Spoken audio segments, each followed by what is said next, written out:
41장. 허버트와 나와 프로비스가 난로불 앞에 앉은 다음 내가 허버트에게 모든 비밀을 상세히 얘기해 줬을 때 허버트가 보인 경악과 동요는 내가 아무리 묘사하려고 해도 불가능할 것이다.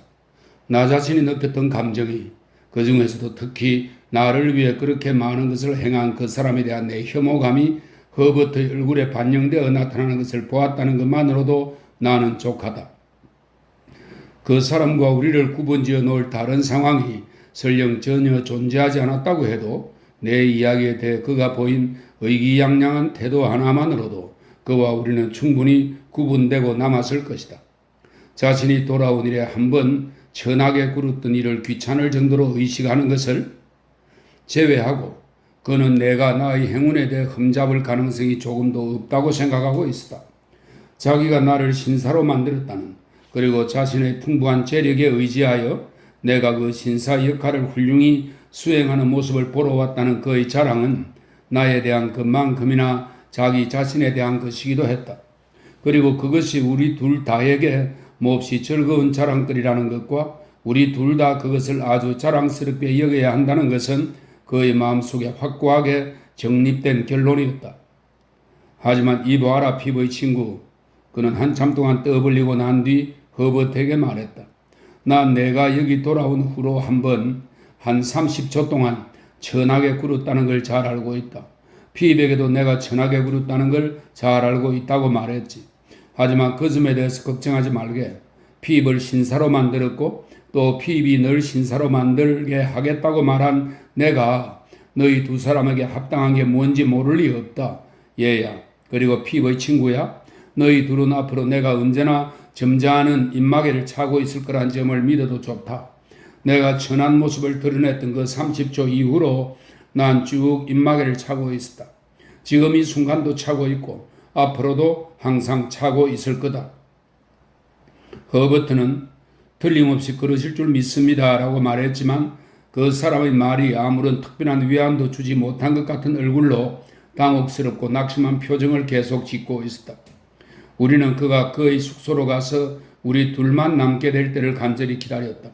하지만 그는 우리 둘만 남겨놓고 가는 것을 노골적으로 질투하며 늦게까지 앉아 있었다. 한밤중이 되었어야 나는 그를 에섹스가의 숙소로 데리고 가서 그가 어두운 방문으로 안전하게 들어가는 것을 보았다. 그가 들어가고 방문이 닫혔을 때 나는 그가 도착한 날 밤 이후 처음으로 안도의 순간을 경험했다. 계단에 있던 사람에 대한 기억으로 불안감이 늘 한편에 남아있던 나는 어두워진 뒤 바람을 쐬러 내 방문객을 데리고 나갈 때나 다시 데리고 들어올 때 항상 주위를 살폈다. 지금 이 순간에도 마찬가지였다. 커다란 도시에서 특히 마음이 그런 쪽으로 위험을 느끼고 있을 때에는 남이 나를 감시한다는 생각을 떨쳐버리기가 어려운 일이지만 나는 아무래도 내 눈에 보이는 사람들 중 내 행동을 주위에서 보는 사람이 있다고는 믿을 수 없었다. 그 순간 지나가고 있던 몇 안 되는 사람들은 각기 자기 갈 길로 걸어갔으며 내가 다시 템플로 접어들었을 때 거리는 텅 비어 있었다. 아무도 우리와 함께 출입문으로 나오지 않았으며 아무도 나와 함께 출입문으로 들어가지 않았다. 분수 옆을 가로질러 지나가면서도 나는 그의 불 켜진 뒷창이 밝고 조용한 것을 볼 수 있었다. 그리고 내가 사는 집 건물 입구에서 계단을 올라가기 전에 잠시 동안 서 있었을 때에도 가든 코트의 앞마당은 내가 올라가는 계단과 마찬가지로 고요하니 인기척 하나 없었다. 허버트는 두 팔을 활짝 벌려서 나를 맞아주었다. 친구가 있다는 것을 그토록 행복하게 느껴본 적이 그 이전에는 결코 없었다. 그가 동정과 격려를 담은 위로의 말을 몇 마디 해주고 나서 우리는 어떻게 할 것인가 하는 문제를 상의하기 위해 자리에 앉았다. 프로비스가 앉았던 의자가 그동안 있던 자리에 아직 그대로 놓여 있었는데, 왜냐하면 그는 일종의 병영 생활 같은 방식이 몸에 배어 있어서 불안정하지만 한 가지 방식으로 한 자리 주변을 맴돌며 파이프와 니그로헤드 담배와 주머니 칼과 카드 등등을 가지고 그의 습관적인 행위들을 마치 모든 게 석판에 그를 위해 적혀 있기라도 한 것처럼 한 차례씩 돌아가며 거행하곤 했기 때문이다. 다시 말하건대 그의 의자가 그동안 있던 자리에 아직 그대로 있었는데 허버트는 무의식적으로 그 의자 위에 앉았다. 하지만 다음 순간 그는 펄쩍 놀라며 그 의자에서 일어났다. 그러고는 그걸 저마치 밀쳐버리고는 다른 의자를 가져다 앉았다. 그 후로 그는 자기가 내 은인에 대해 혐오감을 지니고 있다는 사실을 따로 말할 필요가 없었다. 그리고 나 역시 내 혐오감을 고백할 필요가 없었다. 우리는 단 한 음절도 말로 표현하는 것 없이 그런 속마음을 서로 교환했던 것이다. 어떻게 허버트가 다른 의자에 안전하게 앉자 나는 그에게 말했다. 어떻게 해야 할까? 불쌍한 내 다정한 친구 헨델. 그는 머리를 감싸주며 대답했다. 너무 놀라서 아무 생각도 못하겠어. 처음 충격을 받았을 때 나도 그랬어, 허버트. 하지만 무언가 대책을 세워야 해. 그는 여러 가지 새로 돈 쓸 일들을 열심히 떠벌리고 있어. 마차니 말이니 온갖 사치스러운 치장들을 언급하면서 말이야. 어떻게 해서든 그가 그러지 못하게 막아야 해. 너희 말은 너가 그의 돈을 받을 수 있다는 어떻게 내가 그럴 수 있겠니? 나는 머뭇거리는 허버트의 말에 끼어들며 말했다. 그가 어떤 사람인지 생각해 봐. 그 생김새를 좀 봐. 우리 둘 다 한순간 무의식적으로 몸서리를 쳤다. 하지만 내 생각에 정말 무서운 사실은 말이야, 허버트. 그가 나에게 아주 깊은 애정을 지니고 있다는 점이야. 세상에 이런 운명이 어디 있단 말이냐? 불쌍한 내 친구 헨델, 허버트는 반복하여 말했다. 게다가 말이야, 나는 말했다. 내가 여기서 모든 걸 끊고 그에게 한 푼도 더 받지 않는다고 할지라도 결국 생각해보면 나는 이미 그에게 엄청나게 빚진 상태야. 게다가 나는 이미 많은 빚을 지고 있어. 상속받을 재산이 이제 하나도 없는 나로서는 참으로 많은 빚이지. 그런데 난 아무런 직업 교육도 받은 적이 없어. 난 아무짝에도 쓸모없는 존재야. 저런 허버트가 충고하듯이 말했다. 아무짝에도 쓸모없다니 그런 말은 하지 마. 내가 무슨 쓸모가 있겠니? 쓸모 있는 게 딱 한 가지 있긴 하지. 바로 군인이 되는 것이야. 내 다정한 허버트, 너가 돌아와서 우정과 애정 어린 조언을 해주리라는 기대만 없었다면 나는 정말로 그렇게 하고 말았을 거야. 물론 나는 여기서 울음을 터뜨리고 말았으며 물론 허버트는 내 손을 뜨겁게 꽉 쥐어주는 것 외에는 그것을 모르는 척 해주었다. 어쨌든 말이다. 내 다정한 헨델, 허버트가 잠시 후 말했다. 군인이 되는 건 별 도움이 안 될 거야. 만약 너가 이 은인의 후원과 호의를 거절하고자 한다면 내 생각엔 너가 그동안 빚진 것을 언젠가 갚으리라는 약간의 희망이라도 좀 가지면서 그렇게 하는 게 좋을 거야. 그런데 너가 만약 군인이 된다면 그럴 희망은 별로 없을 거야. 게다가 그건 어리석은 짓이야. 그보다는 클레리크 상사에게서 일하는 것이 한없이 더 나은 일이지. 작은 상사지만 말이야. 너도 알다시피 나는 지금 동업자의 지위를 향해 조금씩 노력하며 올라가고 있지 않니? 불쌍한 허버트. 그는 그게 누구의 돈인지 전혀 모르고 있었던 것이다. 하지만 또 다른 문제가 있어. 허버트는 말했다. 이 사람은 확고한 한 가지 생각을 오랫동안 간직해온 무식하고 결의에 찬 사람이야. 뿐만 아니라 내가 보기에 그는 자포자기식으로 막 나가는 사나운 성격의 사람 같다. 나도 그렇다는 걸 알아. 나는 대답했다. 내가 그것에 대한 어떤 증거를 보았는지 말해줄게. 나는 아까 내 이야기에서 언급하지 않았던 것, 즉 습지에서 다른 죄수와 싸우던 장면을 이야기해 주었다. 그렇다면 말이다. 허버트는 말했다. 이걸 좀 생각해 봐. 그는 자신의 확고한 생각을 실천하기 위해서 목숨을 걸고 여기에 찾아왔어. 그런데 그 모든 수고와 기다림 끝에 마침내 일이 실현되는 순간 너가 발밑에서 그를 헛다리짚게 만든다고 생각해 봐. 그래서 그의 계획이 망쳐지고 그가 불려놓은 모든 것이 그에게 아무 가치가 없게 된다고 생각해 봐. 그런 실망을 당한 상태에서 그가 무슨 짓을 저지를지 너는 생각해 봤니? 그가 도착한 그 운명의 밤 이래로 나는 그걸 생각해 봤어. 허버트. 그리고 그것에 대해 꿈도 꿨어. 그가 자포자기해서 스스로 붙잡혀버리고 말 거라는 것만큼 확실하게 생각된 것은 없어. 그렇다면 너는, 허버트는 말했다. 그가 그렇게 할 위험이 아주 크다고 확신해도 좋을 거다. 그것은 바로 그가 영국에 남아있는 한 너에 대해 지니는 힘이고 너가 그를 버리면 택할 무모한 행동일 거야. 이것은 바로 처음부터 내 마음을 무겁게 누르고 있던 생각이었으며 만약 그것이 실현될 경우 나는 나 자신을 그에 대한 일종의 살인자로 여기게 될 것이었다. 이런 끔찍한 생각이 너무나 강하게 들어서 나는 의자에 가만히 앉아있지 못하고 방안을 거닐기 시작했다. 그러면서 나는 허버트에게 말하기를 설령 프로비스가 발각되어 붙잡힌 것이 그런 자포자기 때문이 아니라 할지라도 나는 어쨌든 내가 그 원인이라는 것 때문에 아무리 잘못이 없다 해도 비참한 심정이 될 거라고 했다. 그렇다. 비록 그가 잡히지 않고 내 곁에 있는 것이 나에게 아주 비참한 일일지라도 그리고 이렇게 되느니 차라리 평생 동안 대장간에서 일하며 살기를 100배 1000배 더 원했을 거라는 심정일지라도 그래도 그가 잡혀가는 것보다는 나을 것이었다. 그러나 어떻게 할 것인가 하는 문제는 마구 찌끄레만 대해서는 해결이 불가능했다. 제일 먼저 해야 할 그리고 가장 중요한 일은 허버트가 말했다. 그를 영국 밖으로 나가게 하는 거야. 너는 그와 함께 가야만 할 거야. 그래야만 그가 가도록 설득할 수 있을 테니까. 하지만 내가 그를 어디로 데려가든지 그가 다시 돌아오는 것을 막을 수 있을까? 나의 정다운 핸델, 너가 그에게 속마음을 털어놓아서 그가 무모한 행동을 하게 될 경우 뉴게이트 감옥이 바로 지측에 있는 이곳보다는 어디든 다른 곳이 훨씬 위험이 적다는 건 자명하지 않니? 그를 떠나게 만들 구실을 그 다른 죄수나 아니면 그 인생의 어떤 다른 것으로부터 혹시 만들어낼 수만 있다면 좋을 텐데 그것 봐. 또 나는 허버트 앞에 걸음을 멈추고는 상황의 절망적 성격이 그 안에 들려있기라도 한 것처럼 두 팔을 활짝 벌려 내민 채 말했다. 나는 그 인생에 대해 아무것도 아는 게 없어. 밤에 여기 앉아서 눈앞에 있는 그를 바라보는 것은 나를 거의 미치게 만들었어.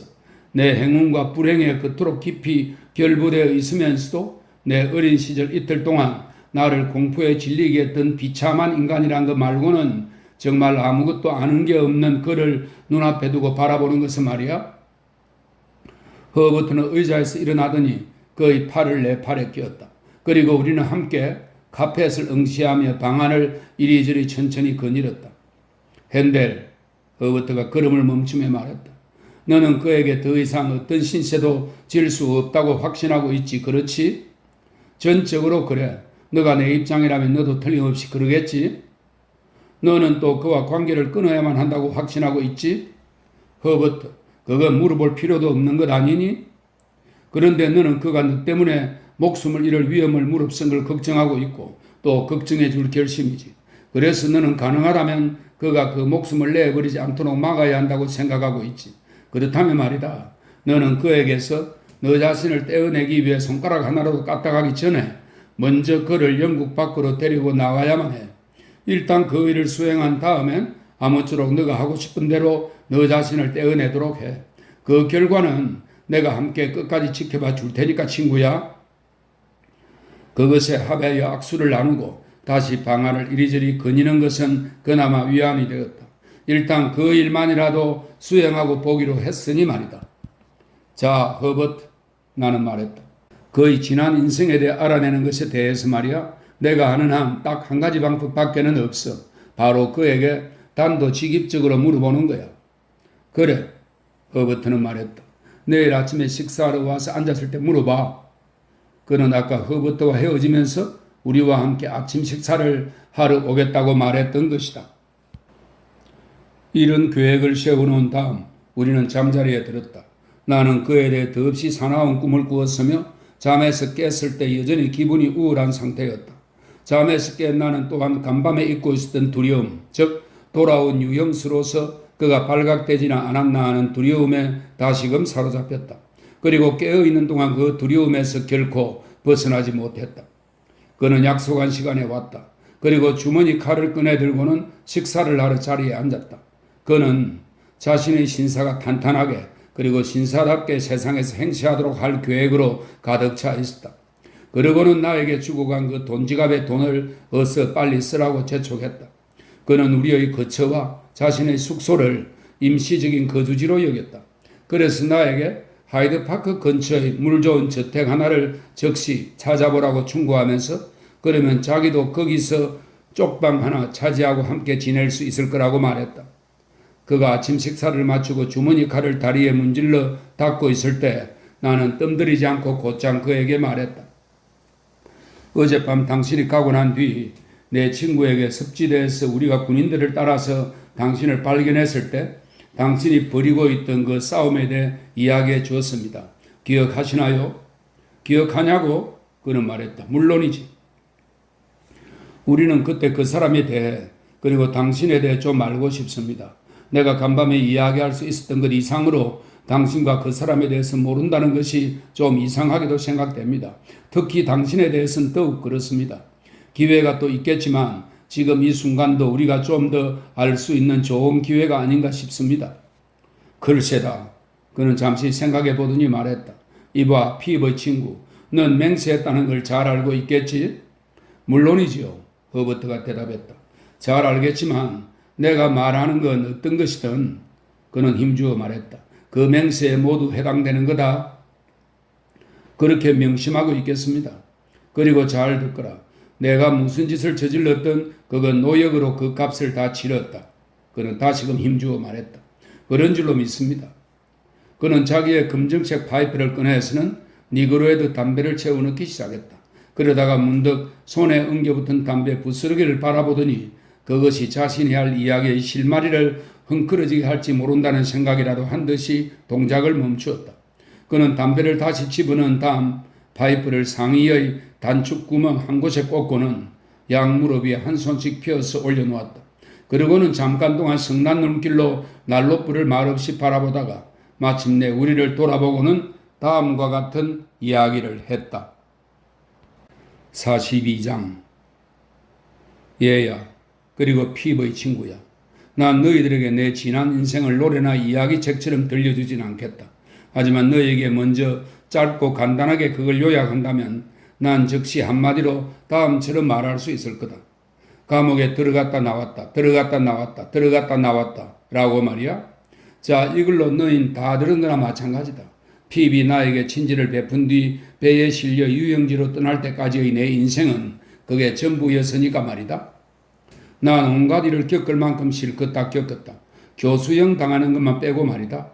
난 은주전자만큼이나 꽁꽁 갇혀 있기도 했고 이곳저곳 마차에 실려 끌려다녔으며 이 마을 저 마을에서 추방되곤 했으며 형틀에 끼워지기도 했으며 채찍질 당하고 개에 물리고 짐승처럼 내몰리곤 했다. 나는 너희들이나 마찬가지로 내가 어디에서 태어났는지 전혀 모른다. 정말이지 그 정도로 모른다. 내가 나 자신의 존재를 처음 의식하게 된 건 에섹스 지방 어딘가에서 목숨을 위해 순물을 훔쳐먹고 있을 때였다. 누군가가 어떤 남자였는데 아마 땜장이었을 거다. 누군가가 날 버리고 도망갔을 때였는데 그가 불을 가지고 가는 바람에 난 아주 추웠던 걸로 기억난다. 난 내 성씨가 메그위치고 세례명이 에이블이라는 걸 알고 있었다. 어떻게 그걸 알았냐고? 내가 생나무 울타리의 새들 이름이 돼새나 참새나 쥐바퀴인 걸 알았듯이 그렇게 알았을 뿐이다. 난 아마 이 이름이 모두 가짜라고 생각했을 거다. 하지만 새들 이름이 정말이었으므로 난 내 이름도 진짜라고 생각했다. 내가 기억하는 한 뱃속에 든 게 없는 만큼이나 몸에 걸친 것도 없는 어린 에이블 메그위치를 보고 질겁하며 두들겨 쫓아내거나 잡아다 가두거나 하지 않은 사람은 아무도 없었다. 난 잡혀 들어갔고 또 잡혀 들어갔고 또 잡혀 들어갔다. 규칙적으로 잡혀 들어가면서 자랐다고 할 정도였지. 이런 식으로 계속되어 마침내 내가 보기에도 참으로 불쌍하게 짝이 없는 누더기 입은 꼬마에 불과했을 때 이미 상습범이란 이름을 얻기에 이르렀다. 이놈은 아주 지독한 상습범이라고. 그들은 감옥 방문객들에게 나를 지목하며 말했지. 아예 감옥에서 산다고 할 수 있을 정도라고. 이 녀석은 말이요. 그리고 그들은 날 바라보았고 나도 그들을 쳐다보았지. 그들 중 어떤 자들은 내 머리 치수를 재기도 했고 차라리 내 위의 치수를 재는 게 더 나았을 거다. 혹은 어떤 자들은 읽을 줄도 모르는 나한테 작은 책자를 주면서 무슨 말인지 알 수 없는 설교를 열어놓았지. 그들은 항상 날 나쁘다고 비난하며 악마가 어찌고 저찌고 떠들어댔지. 하지만 망할 놈의 것, 내가 달리 어떻게 할 수 있었단 말이냐? 난 뱃속에 무언가를 쳐넣지 않으면 안 되었다고. 안 그래? 하지만 내가 지금 또 천하게 굴려고 하고 있구나. 합당한 은행이 뭔지 난 잘 알고 있다. 얘야, 그리고 피부의 친구야. 내가 천하게 굴까봐 염려하지 않아도 된다. 떠돌아다니며 구걸하며 도둑질하며 그리고 할 수 있을 땐 이따금 일도 하며 하지만 그건 너희들이 생각하는 만큼 빈번하진 않았다. 나 같은 사람에게 너희들 자신의 일거리를 선뜻 줄 마음이 내킬지 한번 자문해보면 이해가 잘 될 것이다. 밀렵꾼 노릇도 좀 하며 노동자 노릇도 좀 하며 마차꾼 노릇도 좀 하며 근초 만드는 일꾼 노릇도 좀 하며 도부장수 노릇도 좀 하며 돈은 안 생기고 고생만 잔뜩 하게 되는 그런 일들을 대부분 다 조금씩 해보며 난 자라서 어른이 되었다. 간이 불황자 숙소에서 턱밑까지 감자더미 속에 파묻고 숨어 지내던 한 탈영병이 나에게 글자 읽는 법을 가르쳐 주었고 일펜이식 받고 자기 이름을 서명에 팔던 한 뜨돌이 거인이 나에게 글씨 쓰는 법을 가르쳐 주었지. 이제 예전처럼 빈번하게 감옥에 잡혀 들어가진 않았지만 그래도 난 여전히 감옥 열쇠를 상당히 자주 닳게 했다. 앱섬 경마장에서 20류도 더 전의 일인데 난 어떤 작자를 알게 되었다. 그놈 해골이 지금 이 벽난로 실형에 놓여 있다면 이 부직갱이로 가재 집게발처럼 박살을 내버렸을 그런 작자인데 본명이 콤피슨이라고 하는 놈이었다. 그리고 이놈이 바로 얘야. 내가 도랑에서 두들겨 패는 걸 너가 보았던 녀석이란다. 간밤에 내가 간 뒤에 너가 너희 친구에게 말한 그대로 말이다. 이놈 콤피슨이란 놈은 신사로 자처하고 다녔는데 사립 기숙사를 다닌 적이 있고 그래서 꽤 유식했단다. 그는 말을 번지르하게 잘했고 상류계급의 생활 방식에 정통해 있었지. 그는 또 얼굴도 잘생긴 놈이었다. 내가 그를 처음 만난 건 대경마가 시작되기 바로 전날 저녁 히스 들판의 내가 아는 어느 가게 안에서였다. 내가 가게 안으로 들어갔을 때 그놈과 다른 사람 몇 명이 탁자들 사이에 앉아 있었는데 주인이 그를 소리쳐 부르더니 이렇게 말했다. 내 생각에 이 사람이 선생한테 적당한 사람 같소이다. 날 지칭하며 하는 말이었지. 콤피슨 이놈은 날 아주 유심히 살피며 바라보았다. 나도 그를 바라보았지. 그놈은 시계줄이 달린 회중시계를 차고 있었고 반지를 끼었고 가슴에 장식 핀을 꽂았으며 근사한 양복을 입고 있었단다. 형식으로 보아하니 당신은 별로 운이 없는가 보군? 콤피슨이 내게 말했지. 그렇습니다, 나리. 난 운이 좋았던 적이 한 번도 없었지요. 난 그때 막 유랑죄로 킹스톤 감옥에 갇혀 있다가 풀려나온 참이었다. 하긴 그게 아니었다면 아마 다른 죄로 그랬을 게 틀림없지만 어쨌든 그땐 그 죄였다. 운이란 바뀌는 법이요. 콤피스는 말했다. 아마 당신 운도 바뀔지 모르오. 나 말했지. 나도 그랬으면 좋겠습니다. 바뀔 여지가 많으니까요. 당신은 무엇을 할 수 있어? 콤피스는 말했다. 먹고 마시는 걸 할 수 있습니다. 나 말했단다. 먹고 마실 게 있다면 말입니다. 콤피스는 웃음을 터뜨리더니 날 다시 유심히 살피며 바라보았지. 그러더니 나에게 5실링을 주면서 다음날 밤 그곳에 다시 오라고 말하더군. 다음날 밤 난 같은 장소에 가서 콤피슨을 만났다. 콤피슨은 날 고용하여 자기 하인 겸 동업자로 삼았단다. 우리가 동업자로 함께 일하게 된 콤피슨의 사업이 뭐였냐고? 콤피슨의 사업이란 건 바로 사기, 필체 위조, 훔친 은행권 유통 등등 그런 따위들이었다. 콤피슨이 머리로 국내에서 짜놓은 뒤 자기는 거기서 발을 쭉 빼며 이익만 챙기고 그 대신 다른 사람이 걸려들도록 하는 그런 종류의 책략이 바로 콤피슨의 전문 사업이었지. 그는 쇠로 만든 줄칼보다도 더 인정이 없었고 죽음처럼 냉정했고 아까 말한 그 악마의 머리를 가지고 있었단다. 콤피슨과 함께 또 한 사람이 있었는데 아스라고 부르는 자였다. 세례명이 아니라 성씨가 그것이었다. 그는 병으로 쇠약한 상태에 있었고 그래서 보기에 유령 같은 모습이었다. 그자와 콤피슨은 그 몇 년 전인가 어떤 부유한 숙녀한테 어떤 나쁜 짓을 해가지고 굉장히 큰 돈을 손에 쥐었다고 했단다. 하지만 콤피슨은 도박과 노름으로 그 돈을 다 탕진해버렸지. 아마 왕의 수입도 그에게 모자랐을 거다. 그런 상황에서 아스는 죽어가고 있었는데 빈털터리에다 알코올 중독으로 인한 정신 착랑 상태로 죽어가고 있었단다. 콤피슨의 아내가 기회 닿는 대로 그에게 동정을 베풀어 주곤 했지만 콤피슨은 그 어떤 것에도 또 그 누구에게도 동정을 베푸는 법이 없었다. 나는 아스를 본보기로 삼아 조심했을 수도 있었건만 그러질 않았단다.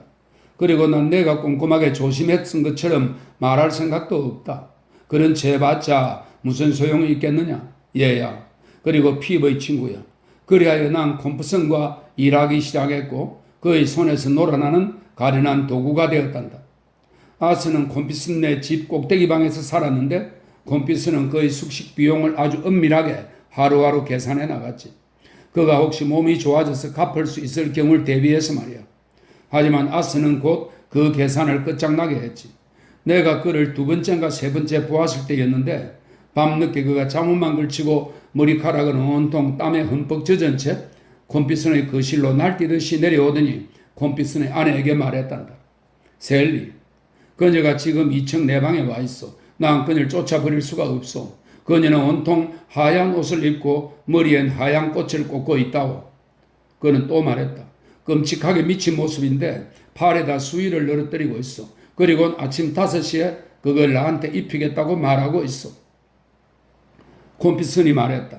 아니 이 바보 녀석아, 그 여자가 살아있는 인간이란 건 몰라? 그런데 어떻게 거기로 올라갈 수 있단 말이냐? 방문으로 들어오지도 않고 창문으로도 들어오지 않고 또 계단으로 올라가지도 않았는데 말이야? 어떻게 올라왔는지는 나 몰라. 아스는 정신장난으로 무섭게 몸을 떨어대면서 말했다. 하지만 그녀는 내 침대 발치의 한쪽 구석에 끔찍하게 미친 모습으로 서 있어. 그리고 가슴이 찢어진 자리엔 그걸 찢어놓은 건 바로 너였지. 빗방울이 뚝뚝 떨어지고 있어. 콤피스는 말은 용감하게 했지만 실은 항상 겁쟁이였단다. 헛소리하는 이 병자고 좀 올라가 봐. 그는 자기 아내에게 말했단다. 그리고 메그위치, 자네도 내 아내를 좀 도와주겠나? 그리고는 자기 자신은 조금 더 가까이 가보려고 하지 않았지. 콤피슨의 아내와 난 그를 다시 침대로 데리고 갔단다. 그러자 그는 아주 무섭게 헛소리를 해댔어. 저기 그녀를 좀 보시오. 그는 크게 외쳤지. 나한테 수위를 흔들어대고 있어. 그녀가 보이지 않소? 그녀의 눈을 좀 보시오. 저토록 미친 모습이 정말 끔찍하지 않소? 그리고 다음 순간 그는 이렇게 외쳤단다. 그녀는 저걸 나에게 입힐 것이오. 그럼 난 죽는 거요. 저걸 좀 빼앗으시오. 어서 좀 빼앗으란 말이오. 그러더니 그는 우리를 꼭 붙잡은 채 그녀에게 뭐라고 짓거리고 대답하기를 계속해야 했는데 나 자신마저 그녀가 보인다고 거의 믿을 정도였다. 거의 그런 모습에 익숙해 있었던 콤피슨의 아내는 그의 정신 착란을 가라앉히기 위해 그에게 약간의 술을 가져다 줬단다. 그러자 그는 얼마 후 조용해졌지. 그는 말했다. 아, 가버렸군. 그녀를 지키는 사람이 그녀를 잡으러 왔었소? 그래요? 콤피슨의 아내가 말했지.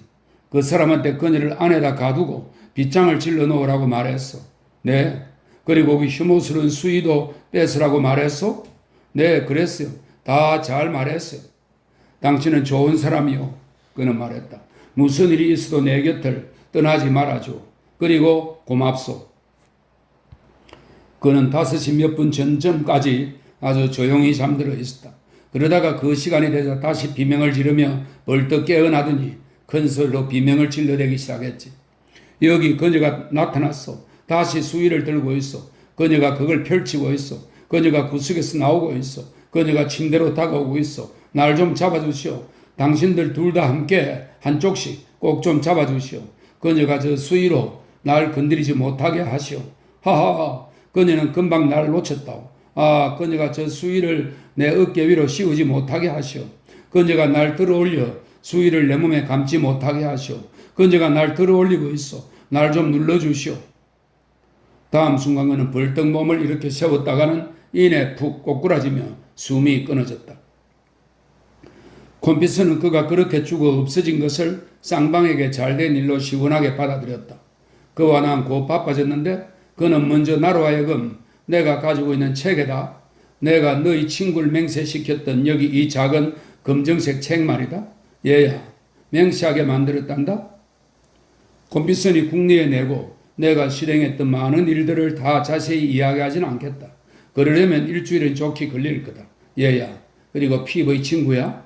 난 그저 간단히 놈이 날 아주 교묘한 그물로 얽음해서 나를 자기 흑인 노예처럼 만들었다고만 이야기하겠다. 난 언제나 그에게 빚을 지고 있었고 언제나 그의 지배를 받았고 언제나 뼈 빠지게 일했고 언제나 위험에 빠졌단다.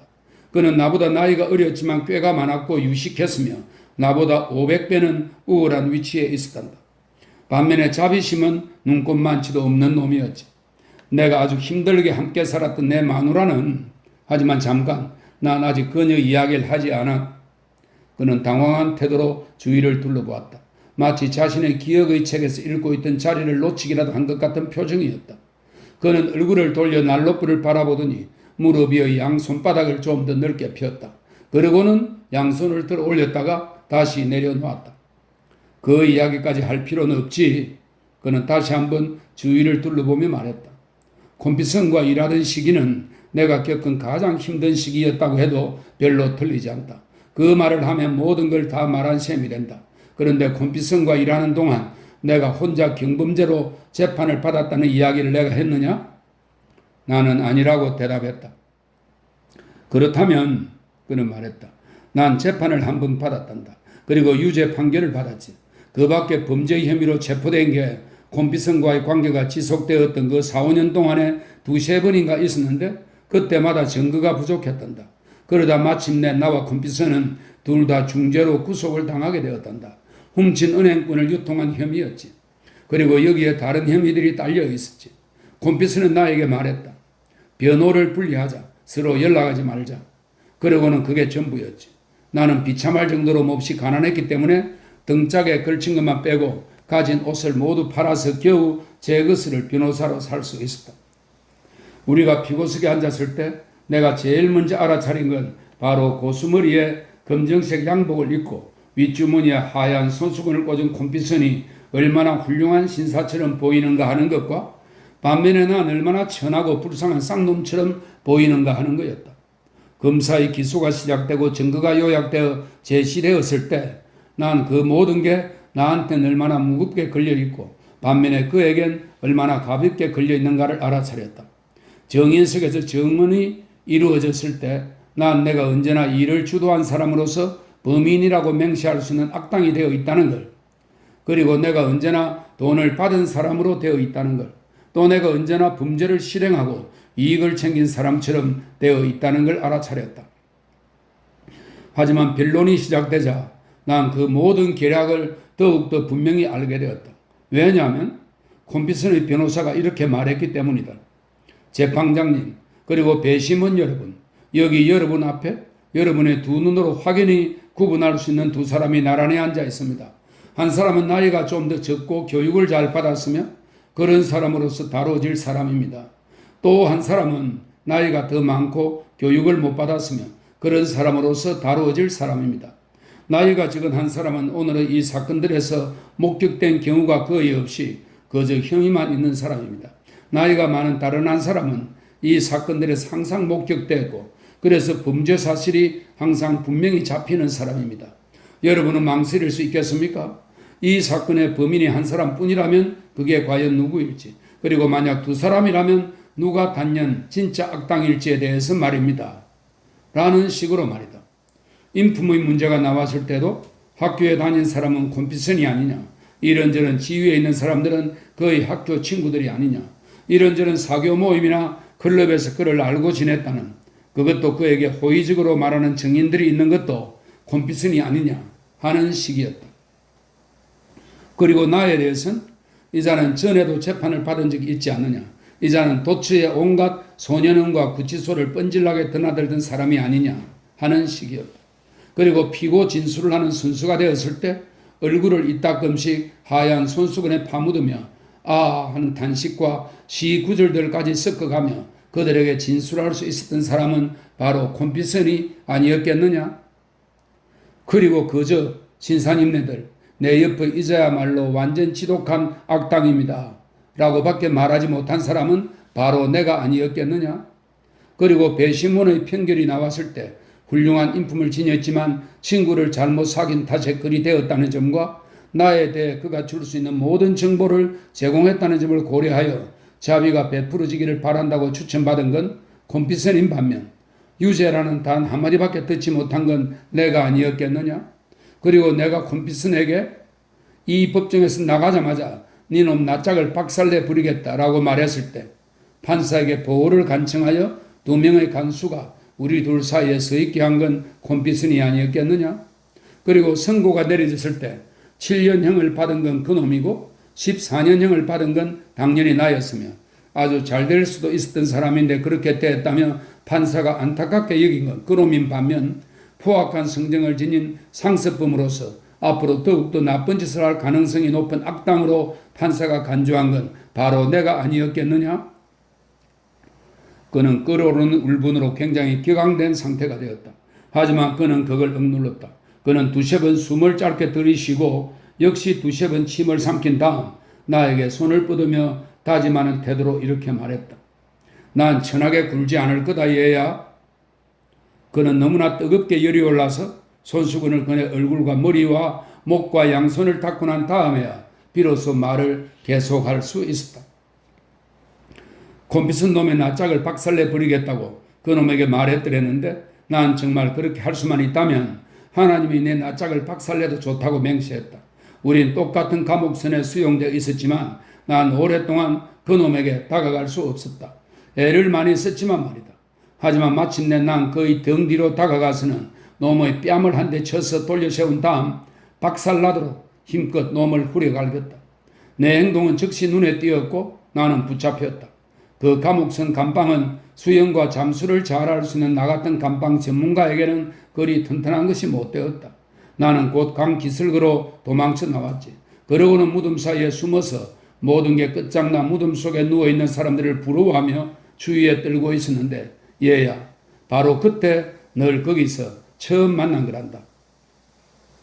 그는 애정이 가득 찬 표정으로 나를 바라보았다. 그 때문에 나는 비록 그에 대한 깊은 동정심을 느꼈음에도 불구하고 다시금 그에 대한 혐오감에 휩싸이고 말았다. 얘야, 난 널 통해 콤비슨 놈도 그 섭지로 도망쳐 나왔다는 걸 알게 되었지. 맹세코 말하건대 겁에 질린 그놈은 나한테서 벗어나기 위해 도망친 게 거의 틀림없었다. 내가 이미 강 기슭에 도망쳐 나와 있는 걸 모른 채 말이다. 난 놈을 추적해서 잡았다. 그리고는 놈의 낯짝을 박살나도록 두들겨 팼다. 자, 이제 난 말했지. 내가 어찌되든 난 네 놈에게 끼칠 수 있는 최고의 해악으로서 네 놈을 감옥선으로 다시 끌고 가겠다. 정말이지 필요했다면 난 헤엄을 쳐서라도 놈의 머리카락을 잡고 끌고 갔을 거다. 그래서 군인들이 오지 않았어도 그 놈을 감옥선에 다시 태우고 말았을 거다. 물론 그 놈은 마지막 순간까지 아주 유리한 대접을 받았지. 그의 인품은 그만큼 좋게 받아들여졌던 거다. 그 놈이 도망친 건 나와 내 살인적인 의도에 대한 공포로 이성을 거의 잃었기 때문이라고 간주되었고 그래서 그는 가벼운 처벌만 받았지. 반면에 나는 쇠가랑에 채워져서 재판에 다시 회부되었고 종신유배형을 받았지. 하지만 얘야, 그리고 피부의 친구야, 나한텐 그게 종신유배형이 되지 못했구나. 난 지금 여기 와 있으니까 말이다. 그는 아까 했던 것처럼 다시금 얼굴과 손을 손수건으로 닦았다. 그리고는 천천히 호주머니에서 뒤엉킨 담배 뭉치를 꺼내고 단축구멍에서 파이프를 뽑아냈다. 그리고는 천천히 파이프에 담배를 채운 다음 불을 붙여 담배를 피우기 시작했다. 그는 죽었나요? 잠시 침묵하고 있다가 나는 물었다. 누가 말이냐 얘야? 콤비슨이요. 그놈이야말로 틀림없이 내가 죽었기를 바랄 거다. 놈이 살아있다면 말이다. 험악한 얼굴로 그는 말했다. 난 그놈 소식은 그 후로 들은 바가 전혀 없다. 허버트는 그때 어떤 책의 표지 안쪽에다가 연필로 무언가를 쓰고 있었다. 프로비스가 일어서서 난로불을 바라보며 담배를 피우고 있을 때 그는 가만히 그 책을 나한테로 밀어보냈다. 거기엔 이렇게 적혀 있었다. 미스 해비셴의 이복 동생 이름은 아스였어. 콤비슨은 미스 해비셴의 연인이라고 자칭하고 다녔던 사람이야. 나는 책을 덮고는 허버트에게 살짝 고개를 끄덕여 보인 후 책을 옆으로 밀어놓았다. 그리고 우리 둘은 아무 말도 하지 않은 채 난로가에 서서 담배를 피우고 있는 프로비스를 조용히 바라보기만 했다.